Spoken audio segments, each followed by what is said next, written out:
Georges, mon ami Georges, avait ouvert la porte et l'avait regardé comme on regarde un chien supposé hargneux. Sauf que c'était pas un chien, c'était un homme. Mais un homme, comment vous dire, pas comme Georges, quoi. Ça tient à peu de choses, vous savez, la longueur, par exemple.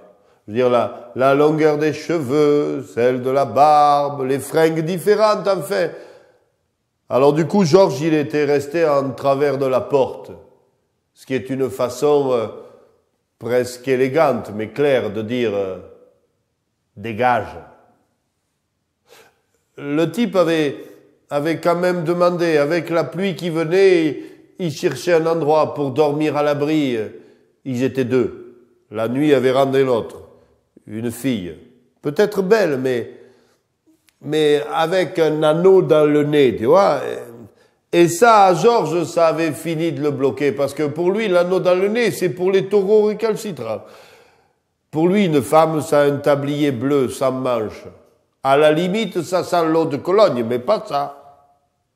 Alors il avait dit que c'était pas un hôtel, qu'il fallait voir dans la vallée. La vallée, à 4 heures de marche, mon Georges.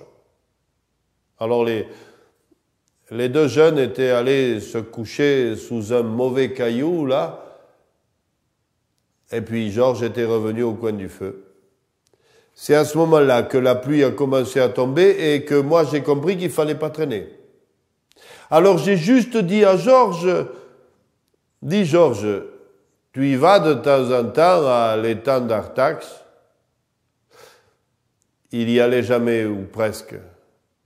Mais en lui disant ça, je savais que je mettais en route dans sa tête comme une petite histoire. Celle qui raconte qu'autrefois, à l'étang d'Artax, il n'y avait pas d'eau, bonnes gens. Ah non, pas d'eau, non, non. Une combe déserte, une cabane, 4 pâtres, une estive. Et une nuit sans lune. Voilà qu'on frappe à la porte de cette cabane. Le chef des pâtres ouvre, 2 hommes sont là, des gueux, barbe longue, regard fuyant, des vagabonds de montagne. Le vieux, le plus ancien, demande la permission de dormir. Le pâtre reste en travers. Vous connaissez le langage maintenant. Dégage. Le vieux a insisté. C'est le plus jeune. C'est le plus jeune qui lui a mis la main sur l'épaule et ils sont partis tous les deux. La nuit les a dévorés. Où sont-ils allés? Est-ce que je sais? Mais cette nuit-là, bonnes gens, fut une nuit d'apocalypse, une nuit où les portes du ciel s'ouvrirent en grand et toute l'eau du monde s'en vint couler sur les montagnes, une nuit d'apocalypse pour rayer de la carte.